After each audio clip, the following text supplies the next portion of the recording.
A Bíblia diz o seguinte, cara: aquele que começou a boa obra, ele é fiel para cumpri-la. Um dia Jesus começou uma boa obra em você, você sabia? Amém? E glória a Deus por isso, cara, que Jesus começou uma boa obra em nós. E a Bíblia diz que Ele é fiel para cumpri-la. E Ele vai cumprir a boa obra que Ele começou na tua vida. Amém? Eu acredito nisso em nome de Jesus. E eu estou muito empolgado com tudo aquilo que nós vamos viver nesse mês de maio, com essa série chamada As Obras do Espírito em Nós. Glória a Deus por isso, cara. Então se prepara. Eu acredito que todas as vezes que a gente gera expectativa, Deus ele se manifesta de uma forma extraordinária. Então todas as vezes, cara, que eu venho para a igreja, todas as vezes que Deus gera uma série de mensagens no meu coração, eu já falo assim: Deus, tem que começar primeiro em mim. Então faça a obra do Senhor em mim em primeiro lugar. Amém? Então olha só, eu quero que você abra a Bíblia lá no livro de Efésios. Efésios, já deixa aberto aí no livro de Efésios. Quem trouxe Bíblia aí? Levanta aí a Bíblia. Levanta a Bíblia. Quem trouxe? Aí, gente, ó. Cada culto a galera está começando a trazer mais Bíblia para a igreja. Glória a Deus por isso. Amém? Então traga a Bíblia para a igreja, tá? Abra lá em Efésios. Enquanto você está abrindo, nós vamos ler o versículo. Acredito que a maioria de vocês conhece um pouco da minha história. E foi o primeiro versículo que o Espírito Santo, esse Espírito que começou um dia a obra em mim, falou ao meu coração. Nós vamos ler ele daqui a pouco. Nós vamos ler alguns versículos, amém? Primeiro versículo que nós vamos ler é do capítulo 1, versículo 13. Coloca para mim, por favor. Capítulo 1, versículo 13. Nele, igualmente vós, tendo ouvido a palavra da verdade, o evangelho da vossa salvação, e nele também crido, foste selado com o Espírito Santo da promessa. Repita comigo: foste selado com o Espírito Santo da promessa. Versículo 14. O Espírito que é a garantia da nossa herança, para a redenção da propriedade de Deus, para o louvor da sua glória. Agora pula para mim, lá para o capítulo 2, versículo 1.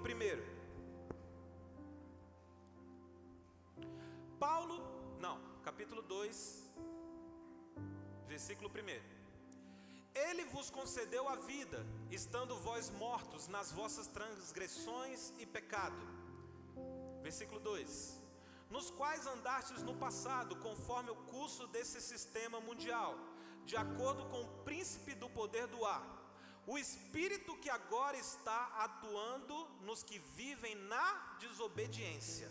Amém? Agora pula para o capítulo 3, versículo 16.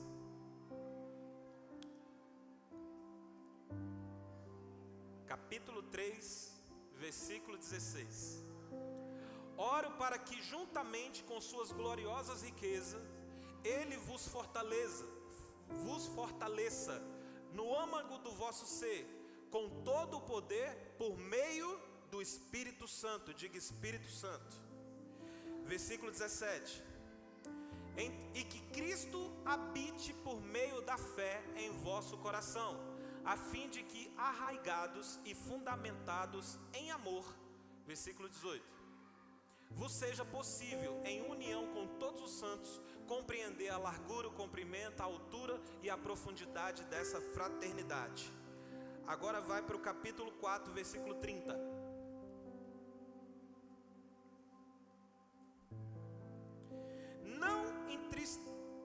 Não entristeçais o Espírito Santo de Deus, com o qual fostes selados para o dia da redenção.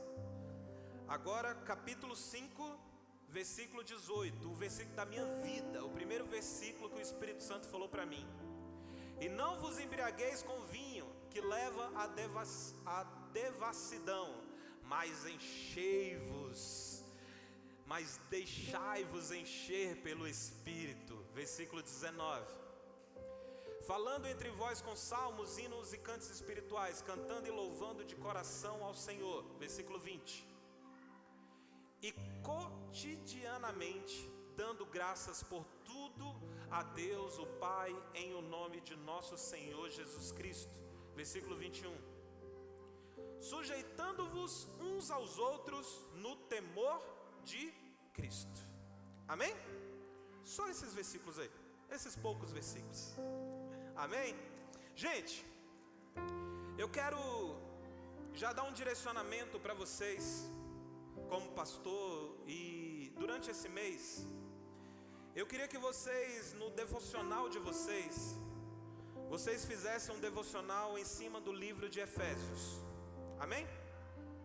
Queria que vocês, durante o mês de maio, vocês mergulhassem no livro de Efésios e buscassem em Deus revelação e falasse: Deus, fala comigo, mostre para mim sobre tudo aquilo que o apóstolo Paulo escreveu para esta igreja. O interessante é quando o apóstolo Paulo ele escreve para a igreja de Éfeso. A igreja de Éfeso era uma das igrejas mais importantes do tempo bíblico.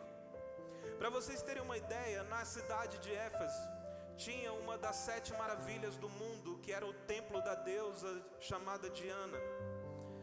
Era uma cidade muito terrível, porque era uma cidade que a idolatria ela prevalecia. Era uma cidade onde existia, para vocês terem uma ideia, o culto para essa deusa Diana era pessoas vindo até o altar dessa deusa Diana para poder se relacionar sexualmente. Sexualmente, tá certo? Tá, né?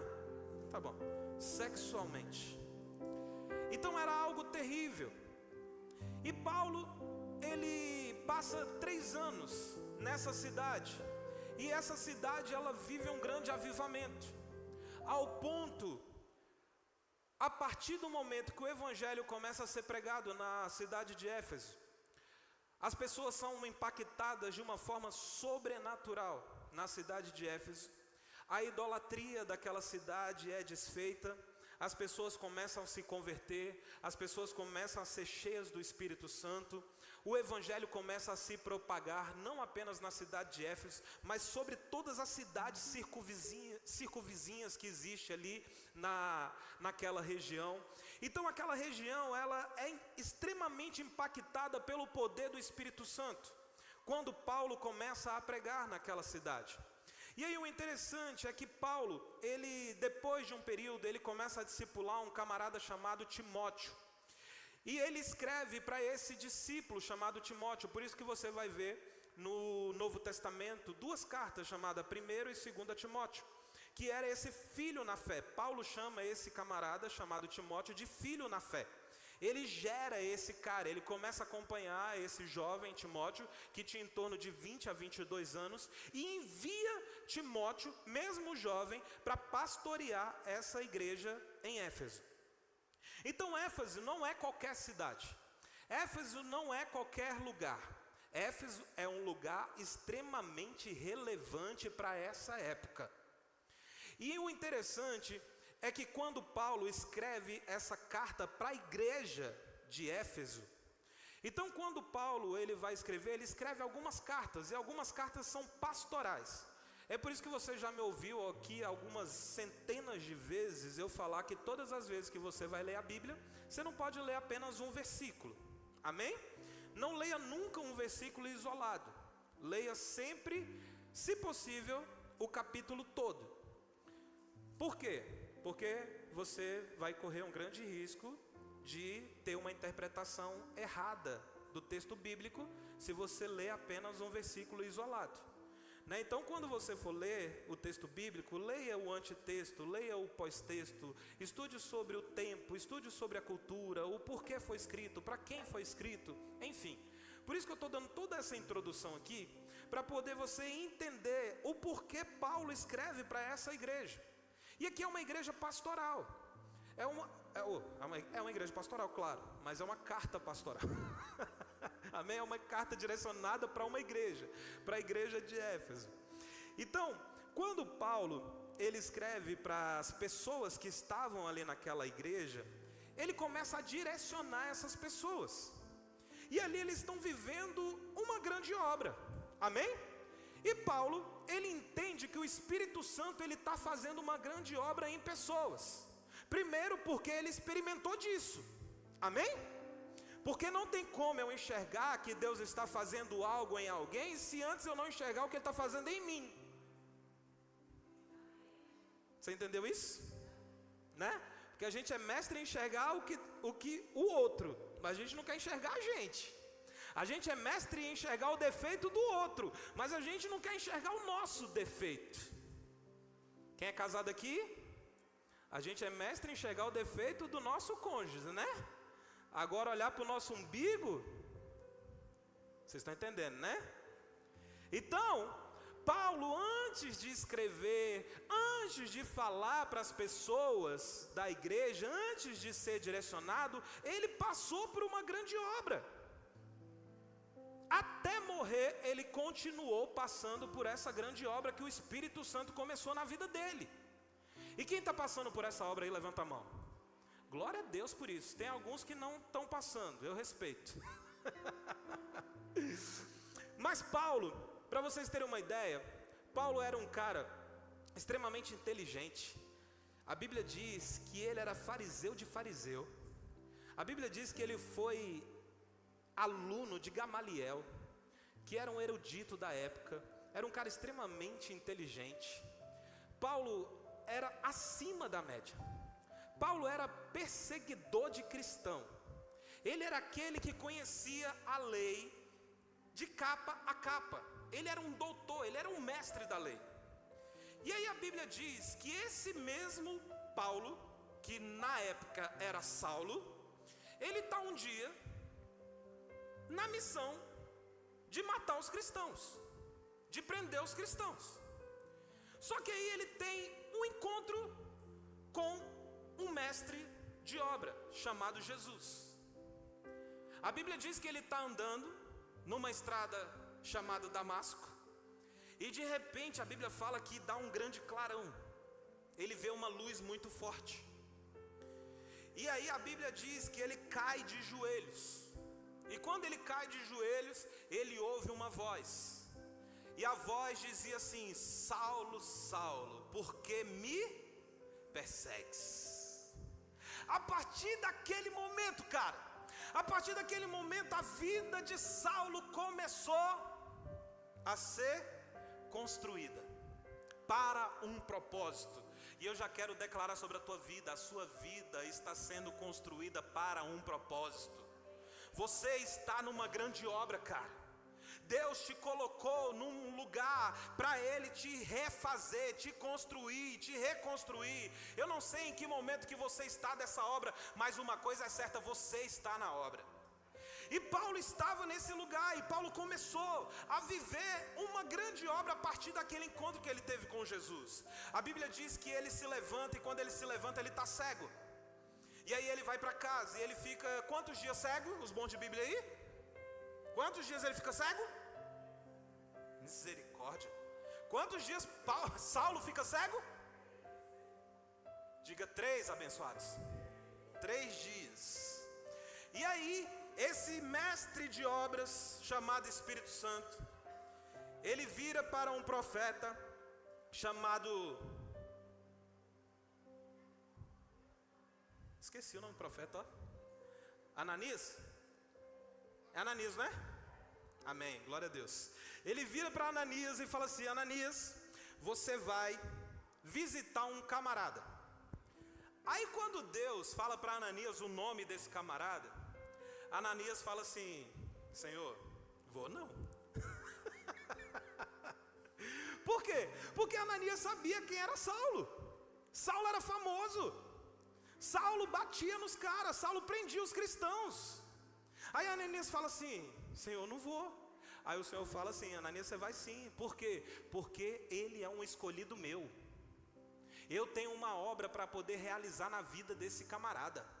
Você vai lá e você vai orar por ele, você vai impor as mãos sobre a cabeça dele, porque ele é um escolhido meu. E eu quero declarar sobre a tua vida, cara, você é um escolhido de Deus, em nome de Jesus. E aí esse profeta, vai lá na casa de Saulo, e quando Ananias coloca a mão sobre a cabeça de Saulo, a Bíblia fala que as escamas dos olhos de Saulo caem, e ele volta a enxergar. E quando ele volta a enxergar, eu tenho certeza que Saulo ele ficou cego durante 3 dias. Por quê? Porque ele precisava olhar para dentro. Muitas vezes, cara, é necessário a gente ficar sem enxergar durante um tempo, sabe? É necessário a gente deixar de enxergar algumas coisas para a gente enxergar aquilo que está dentro de nós, porque só assim a gente consegue ser transformado. E aí muitas vezes a gente está olhando para muitas coisas, a gente está enxergando demais. E Saulo estava desse jeito, ele estava enxergando coisas que não precisava. Aí Deus coloca ele cego durante 3 dias. Por que Deus não colocou ele aleijado? Por que Deus não tocou na perna dele como tocou na perna de Jacó? Por que não saiu manco como Jacó saiu manco? Por que tocou na visão de Paulo? Porque era necessário Saulo olhar para dentro. Então já aprenda isso de uma vez por todas. Tem tempos nas nossas vidas que para a gente viver essa obra que o Espírito Santo quer realizar em nós, nós precisamos ficar cego para algumas coisas, para que a gente consiga olhar para dentro. Amém? E aí Saulo, ele volta a enxergar. E aí muitas vezes, cara, a gente acha que o propósito, o ministério na vida de Paulo começou já depois dos 3 dias. Eu já vi até pregadores pregando que depois dos 3 dias Paulo já começou a pregar. Não. Você vai ver lá no livro de Gálatas que quando Paulo escreve para a igreja de Galácia, você vai ver que ele ficou 3 anos. 3 anos em obra. Já pensou? 3 anos o Espírito Santo pegando um martelo, ó, já se viu?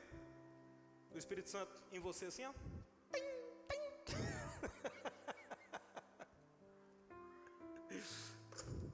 O Espírito Santo tendo que ficou 3 anos, cara. Depois disso ele começa o ministério.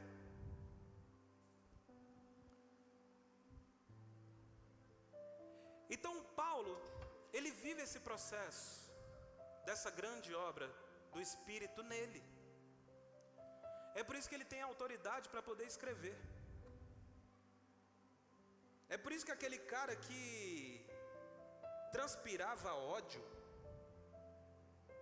que o olhar dele dava medo, é aquele que escreve em 1 Coríntios 13 sobre amor. Entende? Porque todas as vezes que a gente passa pelo processo da obra de Deus em nossas vidas, a gente pode até ter tido um passado, mas o nosso presente, o nosso futuro pode ser extraordinário. Vocês entenderam isso? Amém? E aí Paulo ele escreve para a igreja e ele dá orientação nessa carta de Efésios. E aí ele fala assim, ó, no versículo 13. Coloca para mim aí, por favor, do capítulo 1. Aí pode deixar ele aí na tela, por gentileza. Agora, Paulo, apóstolo, versículo 13.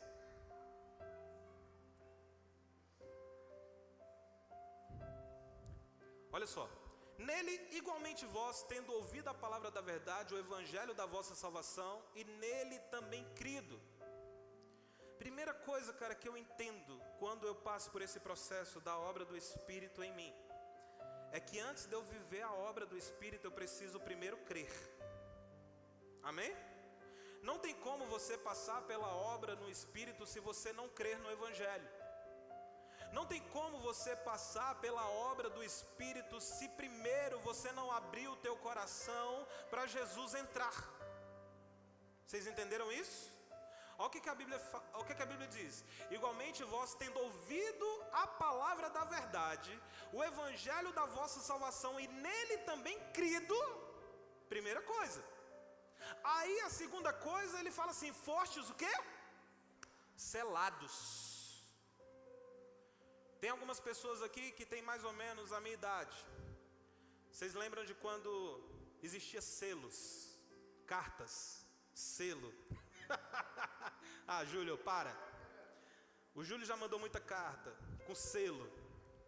E aqui, ó, eu quero que você entenda isso. O que o Espírito Santo faz em nós quando ele começa essa obra dele na minha vida e na sua vida? A primeira coisa que ele faz é nos selar. Ele diz que ele nos sela com o Espírito. Amém? O que é um selo? O selo significa algo de autenticidade. Amém? Quando eu selo alguma coisa, quando eu selo uma carta, significa o quê? Que essa carta, ela é inviolável. Meu Deus do céu. Ou seja, uma carta selada, se alguém tirar o selo, isso é crime. Somente o destinatário pode tirar o selo. Você está entendendo o que a Bíblia está dizendo? Você foi selado pelo Espírito. Meu Deus do céu, cara, isso é forte demais, velho. Entendeu? Você está selado por Ele. Ele começou essa obra na sua vida e Ele colocou um selo na sua vida. Acabou. Você é único. Não tem como ser violado. Você pertence a Ele. Está selado, autenticado. Já era. Vocês entenderam? Amém? Foste selado com o Espírito Santo da promessa. Versículo 14. Deixa eu correr aqui que eu quero pregar tudo hoje. Que é a garantia. Olha só. Esse selo é a garantia da vossa herança, para a redenção da propriedade de Deus, para o louvor da sua glória.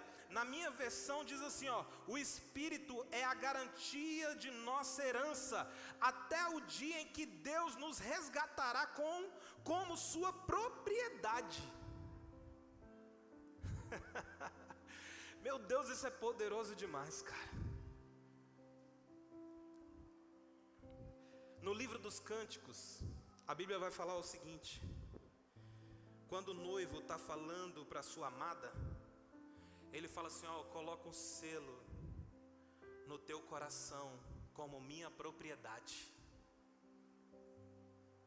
É como se Deus estivesse falando assim, olha, porque no tempo bíblico, no tempo antigo, existia na cultura, o noivo, ele dava uma espécie de colar para a noiva, como se fosse a aliança.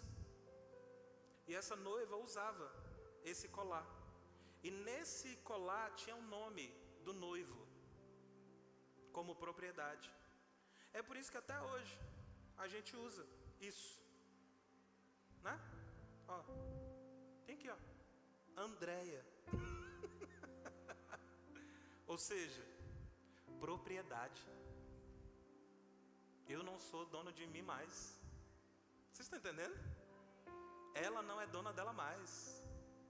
A Bíblia diz que o corpo dela pertence a mim, o meu corpo pertence a ela, quando a gente casa. Entende o quanto que isso é poderoso? Entende o quanto que nós como igreja é um relacionamento tão incrível que Jesus tem conosco, porque a Bíblia diz que nós somos a noiva de Cristo. Nós somos propriedade dele, cara. E a Bíblia diz que quando ele começa essa obra em nós, nós somos propriedade, nós somos selados nele. Amém? Mas vamos lá, deixa eu continuar. Aí no capítulo 2, versículo 1, diz assim, ó: Ele vos concedeu a vida, estando vós mortos nas vossas transgressões e pecados, nos quais andastes no passado, conforme o curso desse sistema. Quem tem um passado aí? Amém? Glória a Deus. Você está aqui é porque você tem um passado. Conforme o curso desse sistema mundial, de acordo com o príncipe do poder do ar. O espírito, olha só, existe um outro espírito também. O espírito que agora está atuando nos que vivem na desobediência. Da mesma forma que existe o espírito santo que cela, existe também um espírito que a Bíblia diz que está ao nosso derredor, que opera nos filhos da desobediência. Só que a Bíblia diz que esse espírito, ele habita, ele opera nas pessoas que andavam segundo o curso do mundo atual. Amém? É por isso que você precisa entender, cara, que quando você está em Cristo, a Bíblia diz que nova criatura vocês são. As coisas velhas ficaram para trás e tudo se fez novo. Aí você já não está mais sobre a posse desse espírito que atua nos que vivem na desobediência. Você passa a ser propriedade exclusiva de Deus. Quando você abre o teu coração e você aceita Jesus, o Espírito Santo habita dentro de você. Ele toma posse de você. E aí a Bíblia diz que quando o Espírito vem, quando a luz habita nas trevas, as trevas têm que pegar o beco, tem que vazar. Vocês estão entendendo? Mas eu quis trazer isso daqui porque o apóstolo, ele é muito categórico, cara, para poder mostrar que tanto o Espírito Santo, que começa, que faz a obra, existe também o Espírito que tenta o tempo todo nos tirar dessa obra. Amém? Vamos continuar, capítulo 3, versículo 16. Agora que era para você demorar um pouquinho para eu beber água. Olha só. Peço, oro para que, juntamente com as suas gloriosas riquezas, Ele vos fortaleça no âmago do vosso ser, com todo o poder, por meio do Espírito. Deixa aí esse versículo. Oro para que, juntamente com suas gloriosas riquezas, Ele vos fortaleça no âmago do vosso ser, com todo o poder, por meio do Espírito. Versículo 17. É esse que eu quero.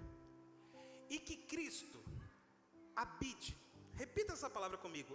Habite. Habite por meio da fé em vosso coração, a fim de que, arraigados e fundamentados em amor. Versículo 18. Vos seja possível, em união com todos os santos, compreender a largura, o comprimento, a altura e a profundidade dessa fraternidade. Volta para mim o 17. Eu quero frisar essa palavra habite, esse verbo habitar. Na minha versão ele fala assim, ó, então Cristo habitará em seu coração. O interessante é que esse verbo habitar, no original grego, ele tem dois sentidos. Esse verbo habitar, nesse versículo aqui, 17. No original, ele tem dois sentidos. São duas palavras para esse verbo habitar. A primeira palavra para esse verbo habitar é a palavra katoikel. É uma palavra difícil. É uma palavra katoikel, que significa turistar. É apenas uma habitação de turista. Sabe aquela habitação que você, Airbnb, sabe? Que você aluga, você repousa lá durante uns dias, depois vaza.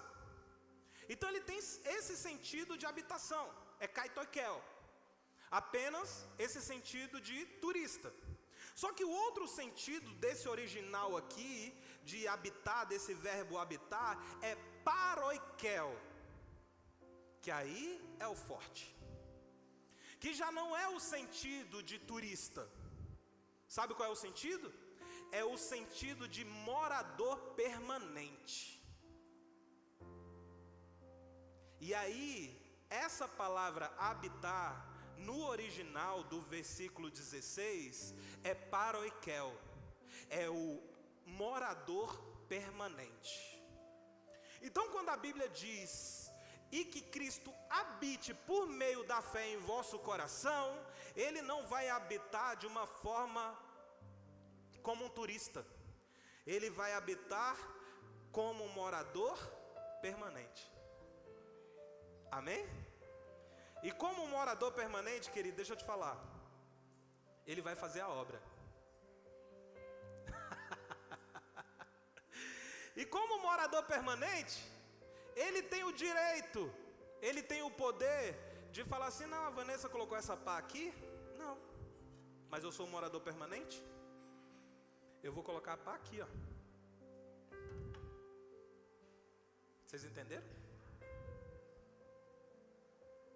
E aí, será que nós estamos dispostos a deixar Ele habitar como paroikel, como morador permanente? Ou a gente está teimando, Nil, em falar assim: não, quem manda na minha casa sou eu, você não vai fazer a obra não. Deus está falando. Amém? Então, quando Ele começa a obra, Ele começa a obra como paroikel, como morador permanente. Ele habita como morador permanente. Amém? Capítulo 4, versículo 23. A serdes renovados no vosso modo de raciocinar e a vos revestis do novo homem, criado para ser semelhante a Deus em justiça e em santidade provenientes da verdade. Quando o Espírito Santo começa essa obra, cara, Ele começa algo muito poderoso na minha vida e na sua vida. Ele começa um trabalho de renovação da nossa mente. Amém? Pastor, como assim? Ele mesmo que renova? Não, Ele nos inspira. Amém? Porque o processo de renovação eu decido. A Bíblia fala: transformai-vos pela renovação da vossa mente. Então a decisão da transformação, de transformar, é minha e sua. O Espírito Santo, Ele não vai fazer essa obra como uma fada com a varinha de condão e fazer assim, plim, vai pensar diferente. Não vai. Se a Vanessa continuar assistindo as mesmas coisas, lendo as mesmas coisas, sendo influenciada pelas mesmas coisas, vai continuar pensando do mesmo jeito. Entenderam? Amém? Vocês estão percebendo que hoje eu estou sendo bem didáticozinho, né? Então, quando o Espírito Santo ele começa essa obra em nós, cara, Ele faz isso.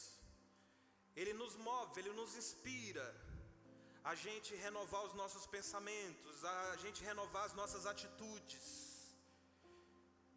E Ele nos inspira a gente a entender, cara, que nós somos revestidos de uma natureza nova.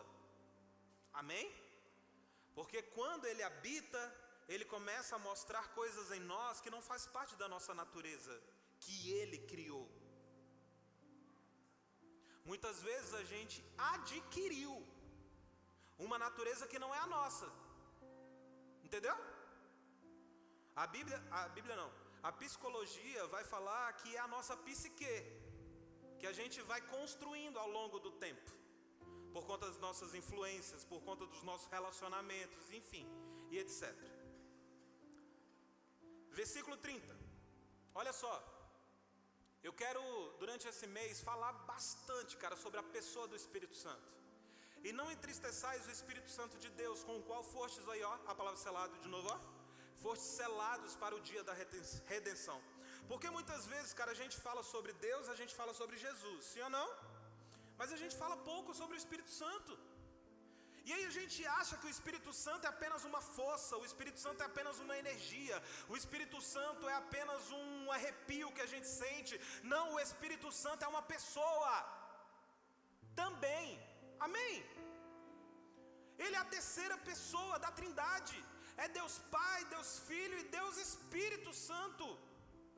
Por isso que Jesus falou, olha, eu estou indo, porque se eu não for, ele não pode vir. É por isso que esse Espírito Santo, ele está lá em Gênesis. A Bíblia diz que quando Deus está criando os céus e a terra, o Espírito pairava sobre a face das águas. E aí a Bíblia diz que quando o Senhor foi, ele falou assim, olha, eu estou indo, porque eu vou deixar com vocês o Espírito Santo. Amém? E glória a Deus por isso, cara, porque hoje nós somos habitação desse Espírito.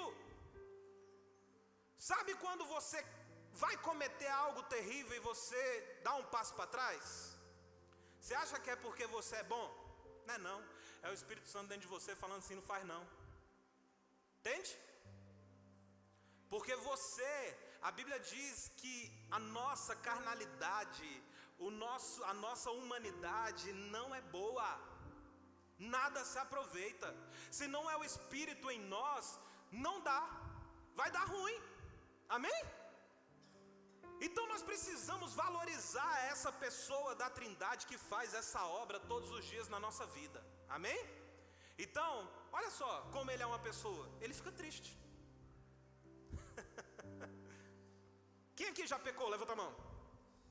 Eita, glória a Deus. Quando você peca, qual o primeiro sentimento que vem para dentro de você? Qual o primeiro sentimento que vem para dentro de você? É o sentimento de tristeza, não é? Você não fica triste quando você peca? Aí depois vem culpa, vem um monte de coisa. Mas eu acredito que o primeiro sentimento é, cara, bicho, putz, pra que eu fiz isso, velho? Fiquei triste. Imagine, nós que somos, né, humanos, carnais, a gente se entristece. Imagine o Espírito Santo. Por isso que a Bíblia fala, não entristeçais o Espírito Santo, do qual fostes, lembra do selo? Ele selou. E aí, uma vez selado, nós temos a capacidade de entristecê-lo. Amém? Capítulo 5, versículo 18. Oh, versículo bonito esse.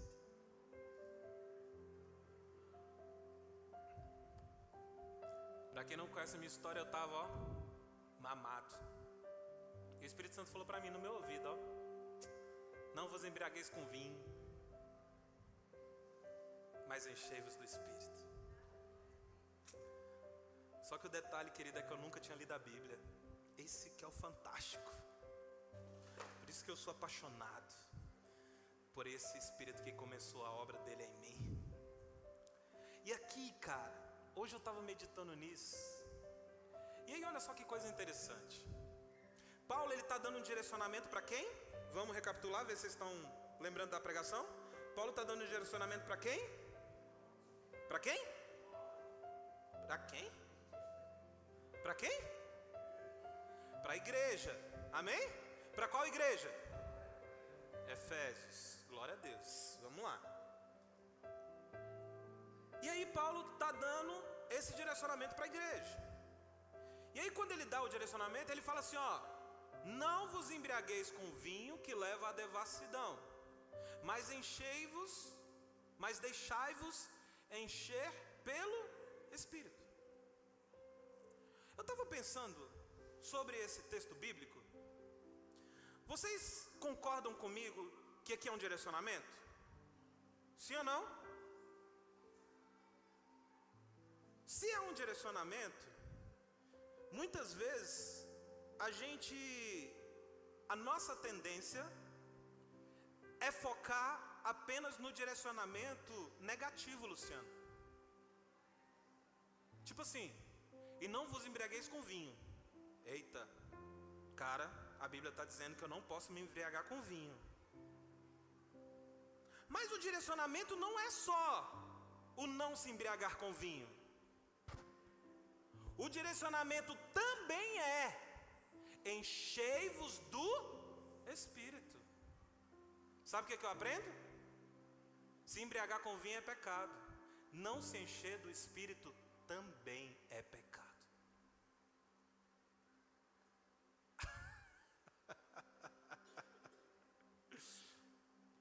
Poderoso, cara.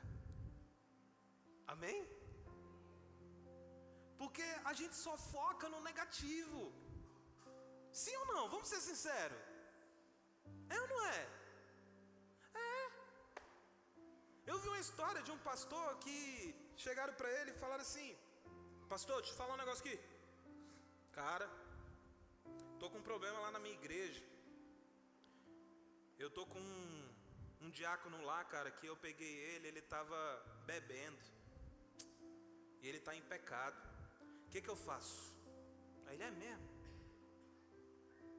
Que bom. Aí ele virou e falou assim: quantos diáconos você tem lá na sua igreja? Aí eu falei: deve ter uns 30. Aí ele: dos 30, quantos são cheios do Espírito Santo? Aí ele: por que o senhor está perguntando isso? Não, porque você só contou para mim o que bebeu. A Bíblia fala que você tem que se preocupar tanto com o que bebe quanto que os que não foram cheios do Espírito Santo.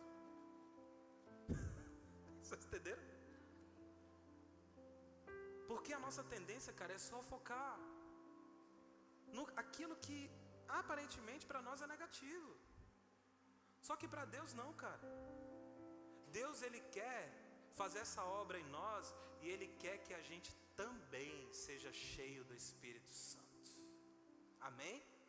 É por isso que quando o Espírito Santo falou esse versículo para mim, eu entendi, cara, que eu precisava ser cheio do Espírito Santo.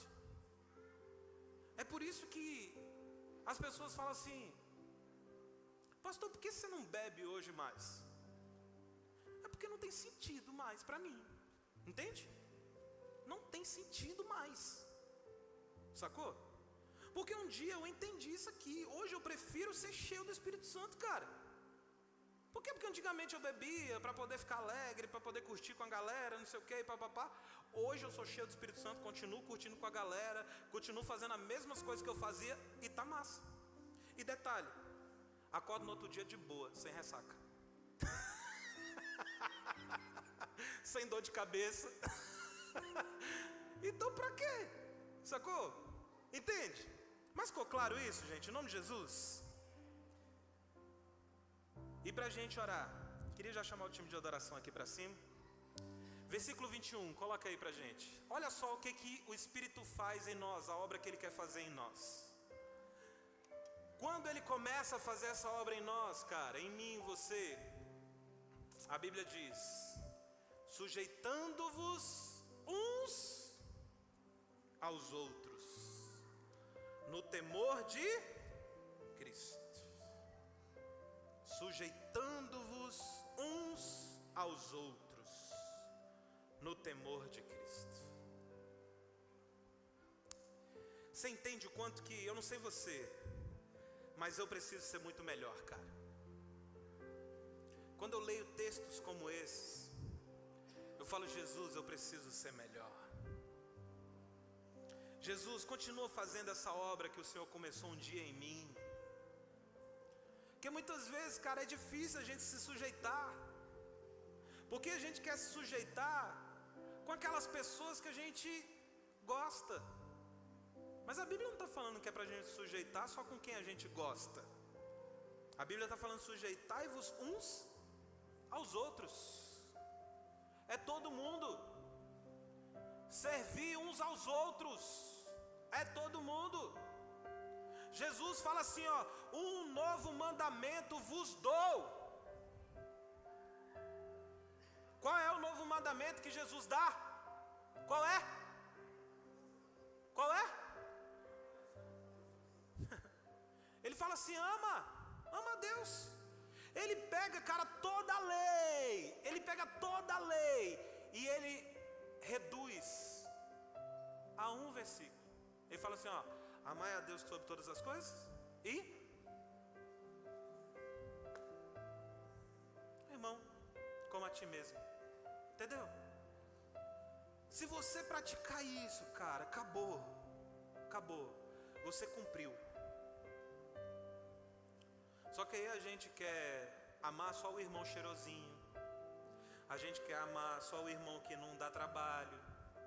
A gente quer só amar o irmão que não fala mal da gente. Entendeu? Não. Só que todos nós somos irmãos. Amém? Todos nós somos irmãos. Então que o Senhor, cara, eu não sei o que Ele está fazendo em você, mas eu sei de algo. Ele começou um dia uma boa obra em você. Então que hoje você olhe para esse cenário e que durante esse mês todo você apenas abra o teu coração e fale assim: Senhor, pode fazer a obra em mim. Amém? Você tem coragem mesmo de fazer essa oração? De falar: Senhor, pode fazer essa obra em mim? Pode tirar o tijolo de um lugar, colocar no outro. Talvez você é aquela obra que ainda está só chapiscada, falta ainda colocar a massa do reboco, entendeu? Talvez você já está quase no acabamento, a parede já está lisinha, mas ainda falta emassar. Aí depois de emassar tem a lixa. Já passou pela lixa do Espírito Santo? Jesus faz isso com a gente, cara. O Espírito Santo faz isso com a gente. E não tem como. Se nós queremos ser homens e mulheres melhores, cara, nós precisamos passar por essa obra.